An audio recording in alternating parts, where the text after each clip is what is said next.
and welcome to Counterpressed on The Ringer and Spotify. I'm in the studio with Kate Longhurst, Becky Taylor-Gill and Moyo Abiona. On today's show, we discuss the opening 4 games of Euro 2025 and look ahead to England and Wales making their tournament openers on Saturday. Moyo, thanks for joining us. Thanks for having me. Last time you were on Counterpressed was 2023 World Cup, so... Yep. Wow, major welcome tournament, back. We go round in cycles. What's been new for you in the last 2 years? You know, just podding, live music, podding. That's life. it. What a life. It sounds good. It's a pretty good life. Obviously, you are a big part of the Gold Diggers crew. Yep. I would say friends of the show. We've been wanting to do a collab episode for a very long time. We will make it happen at some point. Sure. Are you guys podding during Euros? We are. Martha's actually out there right now in Switzerland. So we're going to do one in her absence. We did like a pre-show one. And then when she's back, we're going to do a couple more. You can't do one, get her on Zoom and get some... No, No, once she's you're out living her life. Once you're out there, you're gone. You have to miss. Yeah, literally. Clearly want to get out the Gold Diggers universe. That's it. Wow. You're not coming back in. Yeah. You can only talk once in a group chat a day when you're... How is I would everyone... be banging down the door if Flo was like, no, you're not here. I'd be like, let me in! How is everyone finding beginning of the Euros? Exciting? Well, guys, I love the Euros. Just Yeah? sit and watch football all day. It's perfect. It's pretty good. And what did we all think about the opening ceremony? Oh, the opening ceremony, ridiculous. Like, what are you doing? I quite enjoyed No. I only walked halfway through it, so I only saw like them shaking bits about, and I didn't really know well, what that's was all it going was. on. You didn't Oh, miss okay. anything else. shaking bits about. Shaking bits Like, about. I could do that dance. It was like, I'm doing it for everyone who's listening. Like, that's what it was. Yeah, Close enough. Yeah, You're in. I can do that. Silent. And like, what? How, like, what? Who choreographed that? How much? What was the budget? Like, what did it? Why did you have big pool noodles? Like, what was going on? No, it was like it's a knockout style big things, and then they were silver, and they were sort of like throwing them around. But I what, quite what, enjoyed what were it. they supposed to be? That's the question. Because when I walked in halfway through, I thought I must have missed. No, you didn't. This That's is all the introduced context that into. anyone has. Okay. Well, they were recreating shapes of sort of Swiss mountains. Were they? Oh, is that what Have it you read a was? press release? No, I thought I could see that. Did you not see that? They were making I didn't get that. triangles. I thought that's what they were doing. I didn't. There was no press release, but that's what I took from it. Okay. Wow. You They really all sort understood of- the art. They all sort of went in a little triangle, and then they made the Euros trophy. You must have Yeah, I seen saw that. the Yeah, I saw trophy. They that didn't one. make the trophy. The trophy wasn't made out of those pool noodles. Oh no, those were made in separate silver Yes, chunks. Other people came out with that. but the silver things. Okay. Yeah. I see that mountains, yeah, like a Toblerone. Yeah, but the fact that I needed to do so much explanation Yeah. is probably true that it wasn't the greatest But opening ceremony you of all got time. it. And I really love that for you, that you just understood it. And I quite enjoyed this silly dance routine. Imagine You if could they have done come out and say- commentary over the top of it. I should have And done we it. couldn't- Like you know, the like how they Olympic do the Games. Olympics. Yeah. You could have just Yeah. explained, and now the triangles are making now mountains. the triangles. Yeah, but I mean, these ceremonies are always a bit low budget. They never go that What big. was the... I'm trying to remember the, one last time. And all I remember is, those, coloured fireworks. Yeah. All I remember is at Old Trafford, there was so much smoke from the fireworks. It took ages to clear. Also, tiny gay football car. Yeah. Bring that back. It's gone. Well, that was the other thing I wanted to talk about before we get into the football. Has everyone seen the captains wearing these GoPros? Yeah. Yeah. I saw a tweet about it. I haven't actually, clocked it happen while I've been watching. What do we think? What is the purpose though? Yeah, Yeah, where's what the are they using it for? Because we haven't seen anything. That's the question, right? Is the captains are coming out with the GoPros, but we don't seem to be getting any footage of the GoPros. I think I saw one short clip used in a montage at the end of a game. Interesting. So it's just the broadcasters have it. I think But also, so. who wants that? It's just Was it a walking good? out a Was tunnel. it a good point of view? I don't. It was honestly 0.5 seconds, so I couldn't tell Yeah, you. I don't see the point. I'm not you know what I want to see. What? The perspective of the captain walking out. Like, that's not Yeah, exactly. that's not something that I care about. I think Club World Cup, they've got the ref cam and everyone's Yeah. really That's enjoying fun. that. Love that. Yeah. Whereas this is a bit like, oh, we're trying to do something innovative, but it's a bit Yeah, like boring. if they're not, if you're like the perspective of during a match, yeah, sure, I would love that. But Yeah. obviously, you're not going to put that on a player. Yeah. But like, okay, you've walked out, great. Also, Yeah. I have a question about the referees.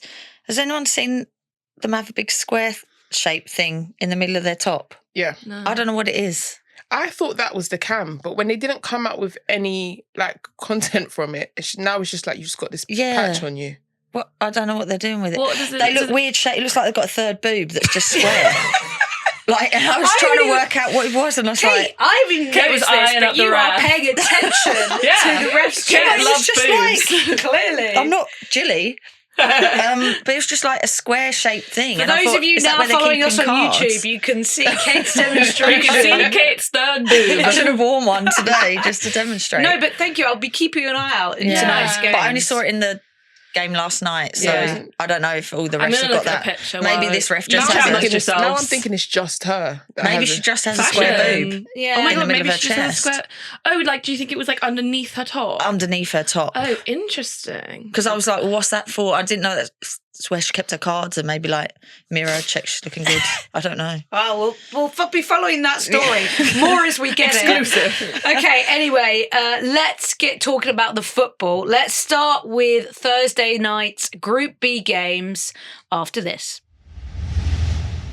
This episode is presented by Pepsi Max. Pepsi Max has always supported both women's and men's football. So to help make sure the next 50 years are as legendary as the last, they've made an inspiring film called Refresh the Game, featuring current stars like Lauren James and Leah Williamson, alongside legends like Pele. Refresh the Game celebrates the unapologetic challenger spirit and talent of women's football. Watch it now on Pepsi Max channels. Pepsi Max, proud sponsors of the UEFA Women's Euro this summer. So let's start with Spain beating Portugal 5-0. It was the biggest scoreline of the tournament so far. Spain obviously coming into this as favourites. They're world champions. This is the one they want to win. They haven't got it yet. So there's a lot of pressure on them. But this game started with a very emotional moment with obviously lots of tributes and a minute's silence to Diogo Jota, who it was announced on Thursday really tragically died with his brother in a car accident. And obviously he was Portuguese, Portugal playing in this. So it was a particularly emotional game, emotional moment. Lots of banners, lots of shirts. Portuguese manager looked really emotional during the national anthems as well. So it had this kind of intensity that it started with. And perhaps that was sort of playing on Portugal's mind a little bit coming into it, where there was so much emotion in the air. They concede so early that then it's really hard to recover. And we know from watching Portugal in the Nations League, their defence isn't the best. They are pretty leaky. But then it was kind of, once the floodgates opened, they just kept conceding. And Spain got such a grip on the game. They sent such a statement with this result, Kate. What was your biggest takeaway from the way Spain just blew away Portugal in this match? Yeah, I think it was a bit of 50-50. I think Spain looked really good. They looked really prepared, like they were up for it. The tournament started, but I also thought Portugal were really poor. If you're going to concede goals against Spain, you almost want to be cut through and find passing, which we saw at times, but the defensive line, there's no pressure on the ball and they're just letting balls over the top find a player. They're not even picking up anyone. So I was just really disappointed with how they'd set themselves up. And I think that's a common theme we've seen through the Nations League. It keeps happening again and again. They've already been beaten by Spain twice. They know what to expect. They've been beaten by England. Okay, they got a draw against England as well, but they're conceding so many goals. Even against Belgium, they conceded 3 goals. They're so open. They don't manage to stay compact as a team. And I think when you're coming into Euros, you're going to be naive to think that you can match Spain player for player over the pitch. You just can't do it. They're too good for them. So for me, I thought they started a little bit naive. Of course, the emotion of everything going on, because I know as me with no connection to Diogo Jota and his family, like my whole day was consumed by it of in complete shock. You keep looking at things like, I can't even imagine what it's like for the Portuguese players to go through that, in terms of it probably feels a bit more personal. So for them, of course, you have to take that into account. But as soon as you're playing football as well, I do think hopefully you're not thinking about other things outside of football. But they just look so naive. And yes, Spain looked really good and they cut them open at times, but they blew them away in the first half. But for me, Portugal, you can't go into a tournament that open and just allowing them to do whatever they wanted to do in the game. And it's a tough opener regardless of everything that happened. The fact that, they have been smashed by Spain in the Nations League already, conceded a lot of goals. So to open your Euros campaign against them is not an easy start. And then you add everything with the emotion and the preparation before the game. But Moyo, how good were Spain last night? Were they even better than maybe people expected they would be? Is part of that down to Portugal's performance? Or do you think this was a serious statement of, we're not here to play games? I do think it was a case of, like, we know they're not here to play games. And I think if you think about the people they were missing as well, like, Bati was not there, obviously, she's recovering. But, like, if you think about adding her into the mix as well, that just becomes an even more scary prospect. I think with Spain, like, not the weird thing with them, the good thing about them is that, like, it feels as though every player on the pitch can attack. So, like, even when you think it's just the attackers that you need to worry about, you've got Alexia making, like, deep line runs. You've got someone else making deep line runs. You've got the fullbacks, both of them bombing in. There's so many players that you need to worry about. So, like, especially for a team like Portugal that are over-helping in some tendencies, if they see one of their players, like, in an island with, I don't know, Alexia Putellas, for example, they're thinking, let me go and help them. In that exact moment, that's the bit that, like, okay, Spain have the advantage, because it's like, now we've got an opening, two of your players have gone, and it's like, they're constantly on a lag, it feels like, with Portugal. They're missing the step, and then after that, it's like, we're completely caught out here. And we saw that so many times with the goals. And I think that's the added layer as well, having someone like Esther Gonzalez, who's in such good form, got 2 last night. She now adds that sort of number 9 dynamic, where you not only have to watch the runs of all the goal scorers in the Spain team, whether that's in midfield or even at fullback, but you have to now occupy Gonzalez and her runs, and that makes them even more dangerous as well, Kate. Yeah, and then you look at, you mentioned Bati's out, and then Vicky Lopez comes in, 18 years old, crazy young talent, but they can just replace a player for a player. Yeah. And that's the good thing about them, that they just have so many options, so many attacking players. Esther Gonzalez is probably the one that always goes under the radar and probably doesn't get, I mean, she's 32 now, is she? She's not a young player, but she's never really got the recognition that some of the other players get. And maybe because she does miss a few chances at times, but she was in the right place at the right time yesterday. But yeah, there's just so many players for them that now I don't know, they're the team so far that you look at in the tournament, you go, they're going to be the problem. But again, I think Portugal didn't help themselves. You look at that group as well, it's almost like a done deal that they'll get through. Becky, there was a lot of chat afterwards on ITV about the fact that Bati came on and got 10 minutes, right? And Vicky Losada was saying she thought that was a bit unnecessary given where Spain were in the game. I think you could see Bati's desire to get on the pitch. They kept coming over to her on the cameras and she was sort of like looking at the analysis video, so desperate to come on. I want to ask you what you thought about that, whether you think that was a bit of a mistake from someone who's literally was in hospital a few days ago and you're getting on the pitch, or, it won't matter anyway. I don't know. I think I kind of agree with Vicky Losada, in which I think felt a bit much to get her on for 10 minutes in an unnecessary game when, her body is still working its way back. Firstly, before I talk about that part, I want to say, imagine being Portugal and 5-0 down, and although it's 4-0 down at that point. Yeah, 4-0 down, yeah. And you look over and Bati's coming on, you'd be like, fucking hell, man, give me a break. I think this is a conversation that we've had many times before about injured or sick players coming back it's like, is it better to give them that 10 minutes to kind of like warm them up and get some match minutes in like a situation that is very like unpressured, like they're 4-0 up at that point, like she doesn't need to do anything, but like just to kind of give her a feel of it and get back into it. I don't think they would have put her on for 10 minutes if she like wasn't absolutely ready.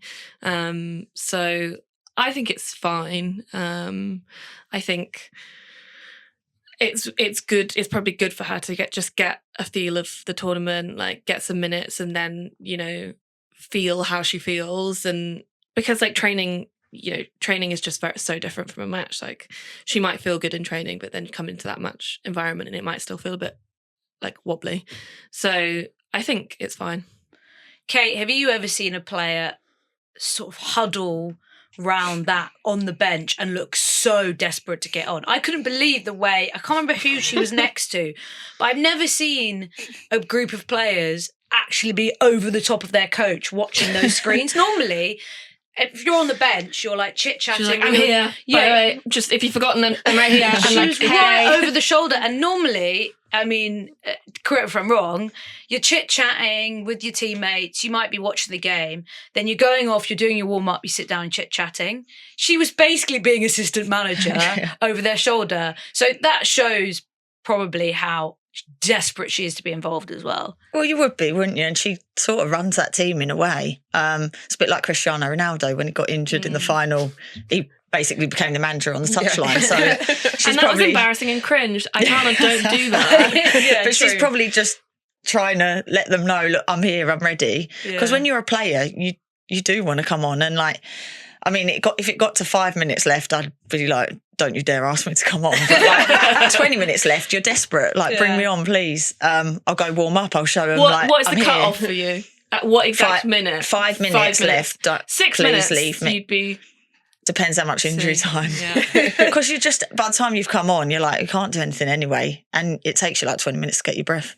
But I think when something happens now, I think because there's more and more cameras, you do want to see replays. Like I've sat there before, like if we've got the replay on the thing, everyone literally looks over and sees what happens, because you want to know if it should be a penalty or whatever's happened. It's exciting, but Kate, you're a fan. Kate, she's meant to be a fan. She was clearly just letting them know, look, I'm ready. I want to be involved. Here. She would have sat back if she didn't want to come on. Moyo, Keith has asked, why will Spain not win the 2025 Euros? I guess, is that the question we should be asking now? Is who can stop them? Spain are like such a weird team to me. Like, we know they're good, and arguably I think if Spain played their best football in a game, I would think they would win every game. But sometimes their best just manifests as like taking loads of silly shots that aren't really troubling the keeper, but like in the stat sheet, it's going to be high shots on target. They're stat padding, is that what you're saying? They do stat pad shots. Like they'll do like, you know, like in the beginning of a game when you do like a tester shot, like just to see what the keeper's on in the beginning of the game. They'll do that like every 10 minutes though. So like, just trying to catch them out again. Just are you still? Yeah, no, okay, cool. But for literally like 80 minutes. So it's like, it's a weird one. I think they are great. They're fantastic. They've got some of the best players in the world. They've got arguably the best player. And I think the thing that will stop them is when they haven't scored. I feel like the more time goes on and they haven't scored, they actually put in more of those kind of like tester shots. They don't start taking smarter shots as it goes on. They take worse shots as it goes on. So I think if they don't score early in a game and you've got like them against an England, for example, later down the line, I think England could cause them problems. I don't think many other teams, though, would I say, I'd be confident that they could beat Spain. Personally. Just us. Yeah, I think stylistically, just us. Just us. Wow, manifesting. Also, speaking of taking shots, Portugal probably should have had more of a go, given Catacol didn't play because of illness. Nanclares had only had 2 caps, both of them in friendlies, but she basically didn't have to do anything all game. So there you go. Yeah, you just pepper her. Yeah, just have a go. But she had plenty of protection. Also, Paredes was suspended, so that was maybe another opportunity for Portugal that they didn't capitalise on.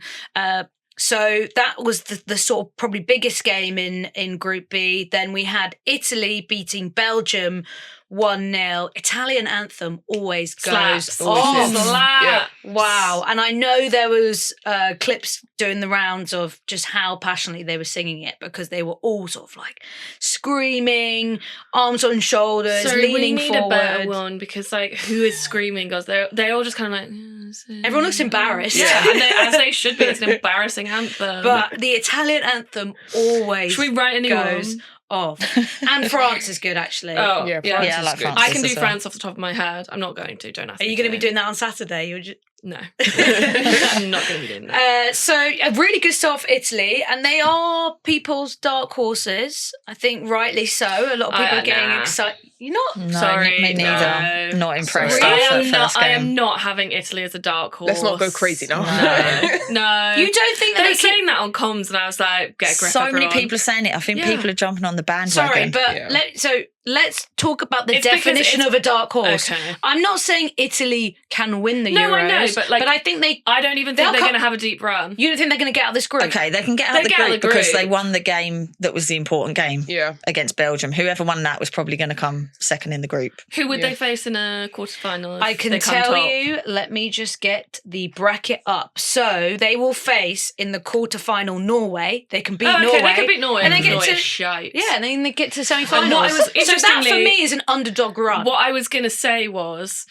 and that that's is like- based on Norway getting out of the group. And Norway might not even get out of that group, so they could have So an easier... basically, we're saying they're going to have a good run because other teams are bad. Yeah. And they've got a favourable draw. They're not good. They're not a good team. Yeah, Sorry, you're changing the rules No, of it. No, I know, no, I let's, get it, let's but- stop getting bogged down in the definition You're of dark saying, horse. like, okay, yeah, because they beat Norway and they beat the Netherlands. I think people Those are two sides I think ranked better than that. I know, so that's what I'm saying. So I do think, yeah, they're good teams to beat and they are probably better than what they've been previously.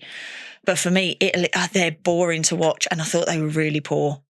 I thought first half they were really poor. I Apart think from that one both bit teams of, weren't great. Yeah. The only reason why people are saying that if they're a dark horse is because you absolutely can't say anymore, which you've done for the last, everybody's done for the last two tournaments, is that Norway are the dark horse because Norway are shit.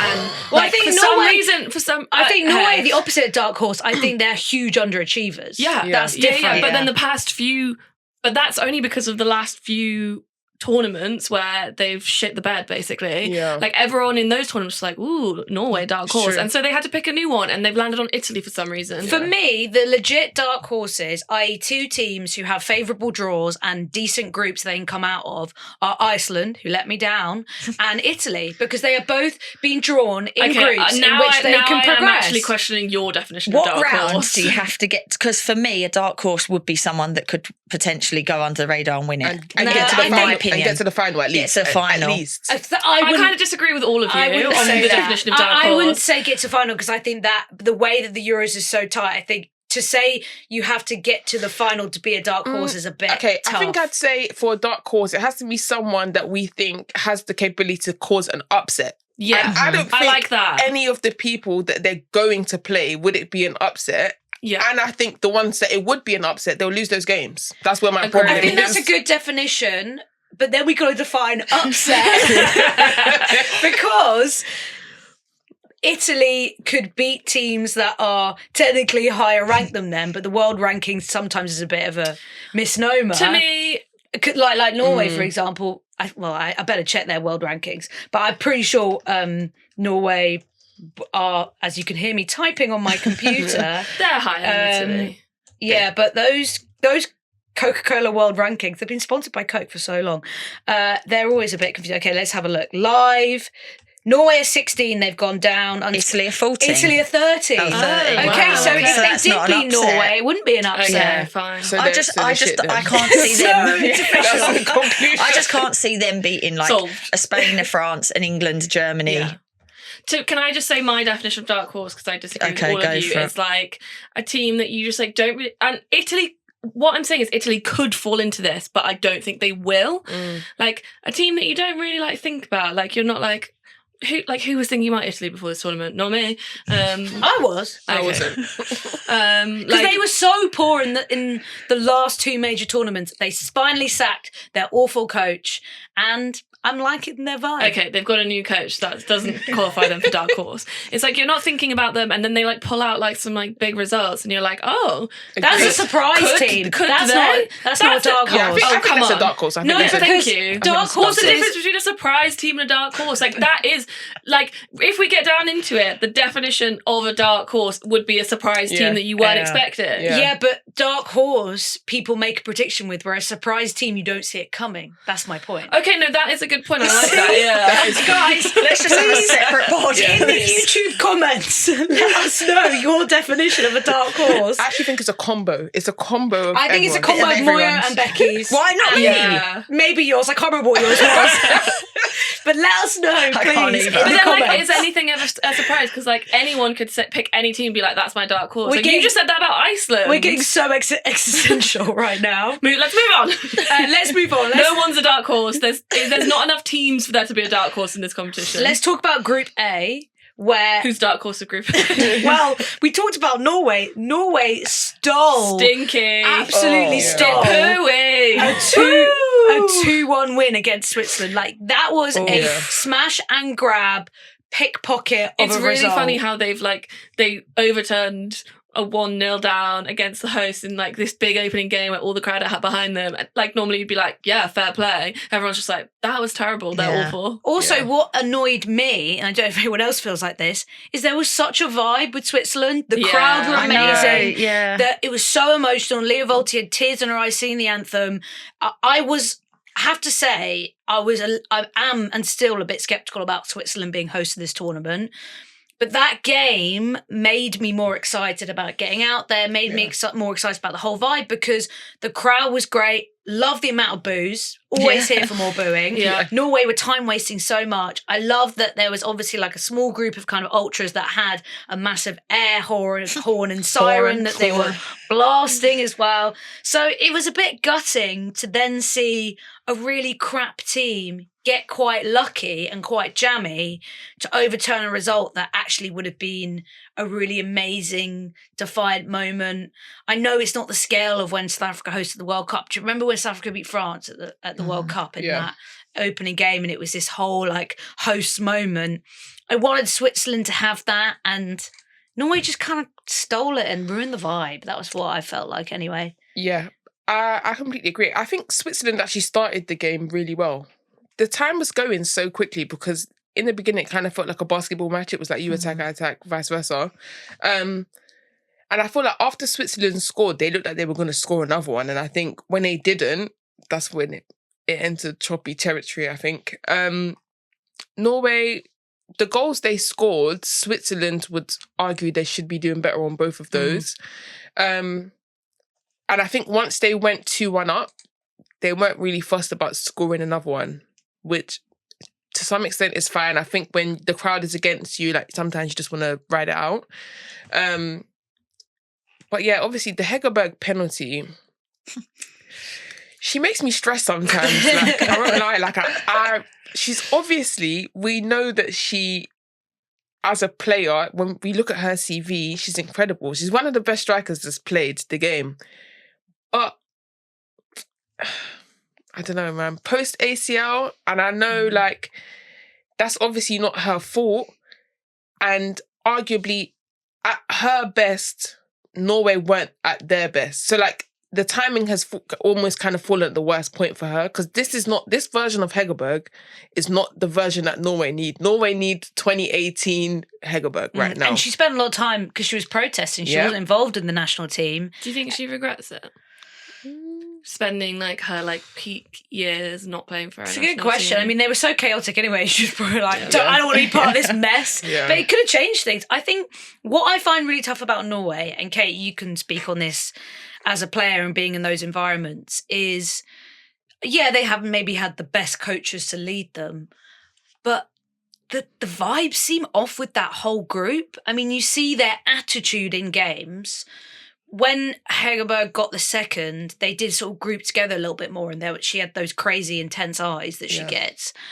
But still, there was just Sorry, just saying that like, you know, those crazy things. her eyes are sort of She's, popping out her head. You can see it in celebration. Yeah. She's like, she was just staring. That's scary. Don't do that again. yeah, sounds. There's just something. There's a lot of finger pointing. There's a lot of disruption, even with the substitutions, which I don't know if it was to do with their font or what, but that was all chaotic.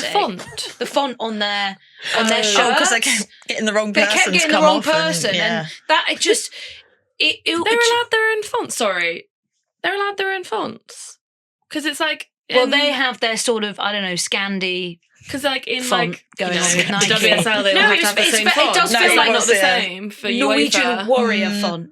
where they have to have like a there's No, like a I know, Euros I think font. they had You can do what you want. I hate it when people choose bad fonts. It really winds me out. Man City's Yeah, Crayola. that's exactly what I was thinking. Crayola font. Anyway, Kate, talk to us about vibes and what it's like to be. I mean, were you watching it thinking the same as I was? Because they didn't seem together as a group. I don't know if that's a bit harsh because you can't really tell unless you're in that environment. But if you haven't got good vibes, you're literally spending 24 hours a day with each other. So that's not a good place to be. I think they have a lot of really promising players. You look at Guro Reiten, Graham Hansen, Hegerberg. There's so many good players, but it just never seems to fit. Every single time I watch them, it just never seems to click. And is that too many egos? Is it too many players wanting to be star players? I don't really get that vibe as such, but there's so many players I feel that go missing. Yeah. Like, I couldn't have told you that Reiten was playing, Graham Hansen was playing, and these are like two really good, like you could say top 30 players in the world or whatever, like going forward. They didn't really do a lot. And whether that's down to vibes or I don't know, like there's just something that doesn't seem to click. And you could see they were worried in the first half. As soon as things aren't going right, it wasn't like collectively, let's get together and sort this out. It was more finger pointing or you should be here, you should be there. Like, that's not what you need. And I think the way that Switzerland were playing in the first half is exactly what you want from a host nation in terms of the way they were on the front foot, getting at them. But I think, like you said, they needed that second goal because I think the second goal could have completely flipped Norway out of the game because they were just nowhere to be seen. They were so open. Every single time they went forward, it just looked like Switzerland were going to score. And then second half, fair play to them, they got back in it. Really good header from Hegerberg. But Hegerberg, love that. Very good. Let's talk about the slightly stinky Finland-Iceland game, which is annoying when there's an earlier game which technically opens the tournament, but it's not the host. And I you're think sort of that's watching fine. this slightly dead game, I thought anyway. Great goal from Kosola, who had a brilliant game. One of the things I want to talk about here, though, is the shielding of Iceland captain Glódis Vigosdóttir, nice. who kept going down for treatment and came off, and then I think it was reported that she was ill. But the team was sort of doing this circle of barrier. Yeah. Was she throwing up? I don't know. I genuinely thought, first of all, because normally they only do that if someone's like Dying. having a Actually, heart on the attack or brink of something. death, But she yeah. was obviously Yeah. sat and she was sort of holding. I thought maybe she hadn't put her tampon in properly and she had to like shove it up. No, because I was thinking, if that's me, I'm either running off the pitch to do that. Yeah. It can hurt. Like if it ain't Yeah, in or properly. if you don't put it, if you put it in slight angle, Exactly. So I was thinking maybe she's gone, look, I need some help Guys, here. And she's had to so quickly obsessed, put her hand. so obsessed with that's where your Up brain her- went first. Well, that was my only thought. And then she was sort of like holding her groin Yeah, as she if, was. like, I've got a groin issue. So then I thought maybe the gives the physio shits. needed to rub her groin, like not in a weird way, but you need treatment. So maybe they didn't want it to be like, oh, Look this is like going to that. be Yeah. Well, Yeah. do you- global. Do like, you know what really went on? Do you want to know?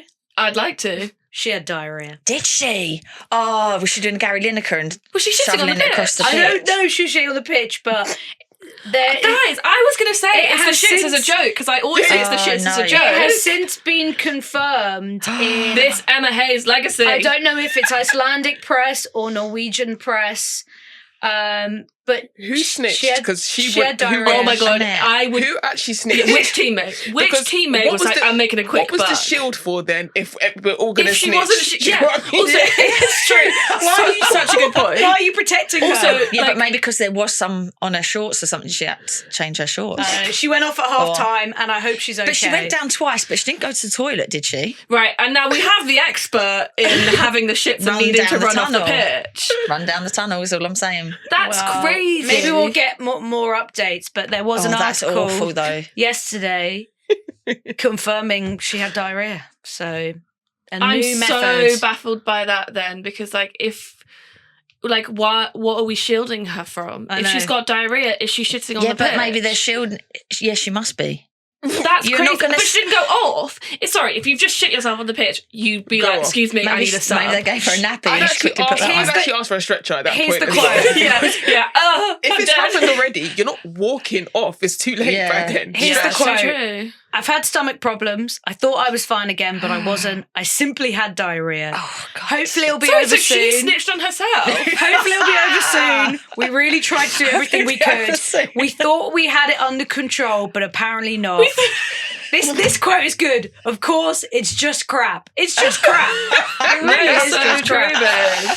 I kind of Anyway. respect her for just like getting up and being like, yeah, but Opening had the game as shits. well. You would literally have I'd to be torture a that queen, information stand out of me. up. So have they prepped before the game? If this happens and it comes out, Circle quickly of diarrhea. surround me. Yeah. Because it 'Cause was who's What colour are sending their on- shorts? Blue. It's okay. It's okay. They're all blue. Okay. I mean, anyway, that's still not. That's shaken me up. That's where they That's need to wear the disturbed GoPro. me. Yeah. in that huddle. Yeah, we need that I need to GoPro know footage ASAP. what was going on in the huddle. All right, let's park that chat there. I don't know if I can. Moyo's on I don't know how to move on. on a ticking clock, and I want to talk England-Wales next. This episode is presented by Pepsi Max. In the last 50 years, the beautiful game has had more than its share of iconic moments, and Pepsi has been at the centre of loads of them with their iconic films. Now, Pepsi Max are doubling down on their support of the women's game in a massive way. Not only are they sponsoring the Women's Euro in 2025, they're also refreshing the game with their star-studded new campaign. It follows today's stars, Lauren James, Leah Williamson, Alexia Putellas, Caroline Graham-Hansen and Farrah Jeffrey on a journey through time as they refresh some of Pepsi's most iconic footballing moments, from Pele's debut in the 1970s to Ronaldinho's beachside brilliance. This isn't just nostalgia, it's a statement. With record viewership, women's football is the fastest growing sport on the planet, and Pepsi Max is right there cheering on that growth. Watch the legends meet now on Pepsi Max channels. Pepsi Max, proud sponsors of the UEFA Women's Euro this summer. So England will finally get their Euros campaign underway on Saturday against France. Guys, I can't lie, I'm quite scared. Oh no, get a grip. I'm quite nervous because I think I've spoken about this You've before. changed your tune from Monday. But for Yeah, me, because English, everybody was being like non-vibey on Monday. Everyone was like down and weird and being not so hyped. And now all of the tournament started and I'm wearing an England shirt and I'm hyped. Okay, So- good. Moyo, what do you think about my sort of assessment and take on this? Because I think I said it on Monday's show. This really goes one of two ways. England win confidently, or they pull off a good result, and it's a statement, and everyone thinks we're feeling good here. Or they lose, and suddenly it's doom and gloom. The world's over. Can I say there is also a third option? They draw. They draw. I'm just Yeah, putting it out but- there. Yeah. Draws don't exist in the Euros. Yeah, they're not real. I think I agree with your two options. You have to pick one. I think England win. I think England win the game. I don't know if they play well, but they win. Do you know what I mean? Yeah, and I Take like it. that. I don't care if you play well Yeah, as I long as you don't, win. I don't I'll really take care that. about first game. First game, I don't think you need to play well. I think you want to I actually, peak at the right time. believe that you don't have to play well at all. If you win, If you get stinky wins, well, I don't care. I think when England won the Euros last, the first game I thought England were awful. They were. I was thinking that So- before. They were on the edge. They conceded a lot of chances They as did. well.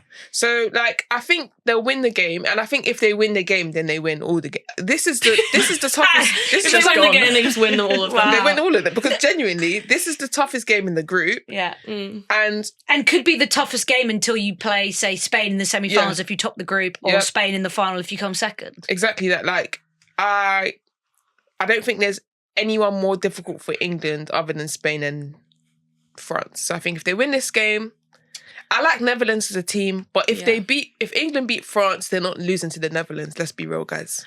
I also just think France don't convince me, and they never have. I think defensively, France don't convince me. And I think England can do more damage to France's backline than France can do to England's backline, I think, personally. I think France's forward line is great. It's an amazing forward line. But do they perform in big tournaments? They don't, but it has But to they change could. at some They point. could. It has to They change could. sometime. And I think France's skill set is the skill set that I think could cause England problems. Like France's forward line skill set, I think they've got a lot of pace there and against an England team that I don't think the backline is blessed with pace. So like, if England can pull off a win, it's done. That's it. We've won the tournament. Yeah. Call it there. Moyo said it. It's a statement. Kate, before we wrap, I want to talk about Wales because there was a really nice feature on ITV's coverage, I think it was last night, with Gemma Evans, who lost The tooth. The tooth. I know that's so funny. And it was such a great interview. And we talk about vibes. The energy in the Welsh camp seems Also, amazing. guys, the gayest team. Yeah, the gayest so team. I'm kind of like, I'm vibing with Wales. Officially, according to Pink News, the gayest team at the Euros. I want to be in that Welsh camp. It seems I bet great. you do. No, genuinely. And I just love the way their attitude is sort of, well, no one's going to give us a chance, so screw it. We're just going to go for it. But I think that's probably the easiest way to go into a tournament because you've got the excitement. For a lot of them, they have literally played their whole careers for this moment. You look at Jess Fishlock, Sophie Ingle, Kayleigh Barton. You know, they've got so many older, experienced players that have gone campaign after campaign trying to qualify, and now they've finally I've done just it. got goosebumps, Kate. Maybe I should be the speaker. should be for the hype that. woman. I am all in on Wales now. The underdogs. But they've worked so They're my dark hard for horse. this one moment that I think for them it's about enjoying every single moment and everything that comes with it, and not just the football on the pitch. It's probably, we're in another country, we get to do all these amazing things, we get to spend time with each other, our families get to watch us at a major tournament. And you know, with Wales, it's a proud nation, and it's for the first time they can actually give them something on the women's side to be proud of. I mean, you look when the men qualified, it was unbelievable. They call it the Red Wall. Like the support that they had, I really hope they can carry that through the women as well, because these women will soak it up and they will absolutely make sure that whether they lose in the first game, they've got a really tricky group. Everyone knows that, but they have nothing to lose because they have nothing to prove. And I think all they have to prove is to themselves. So they will fight for absolutely everything. They will stay committed, stay together. There's not going to be any, you know, like we said about Norway with their vibes, there's not going to be any of that because they know that their strength is what they have together and not individually. So for them, I think it's just soaking absolutely everything up and taking it game by game. If they can get something against one of the teams, brilliant. They make their campaign stay longer. But for them, I don't think they can lose unless they, you know, get absolutely battered by every team 7-8-0. I don't think they can come out of this Euros looking bad, because what they've already achieved to get there as such a small nation, they've already won in a way, without being patronising. But for them, that is the biggest win. And then I suppose for them, when they play England, if they can stop them qualifying, then that would be for them like their ultimate goal, I'd imagine. Yeah, definitely. Well, let's wrap that for today. I'll be joined by Nedum and Jessie on Sunday to chat about the England and Wales games. Obviously, Wales playing Netherlands, England playing France. Jessie is en route to Switzerland at the moment, so we'll get a little vibe check as well about the atmosphere. And England and Wales, the most well-supported teams, I think, outside of the hosts in terms of travelling fans. 30,000 for England. 30,000 around 6,000 for Wales, which is massive. So it's exciting. Moyo, you've got to run, but you're going to be joining us next week as well, I believe. Yes. Kate, I'll see you next week. I Don't know what's going on. We'll find out. I'll see ya. It's Becky's birthday tomorrow. This is the last day of my 20s. So Becky, the big 3-0. All right, everyone, we will see you Come celebrate with me at the Studs Club night. on Sunday.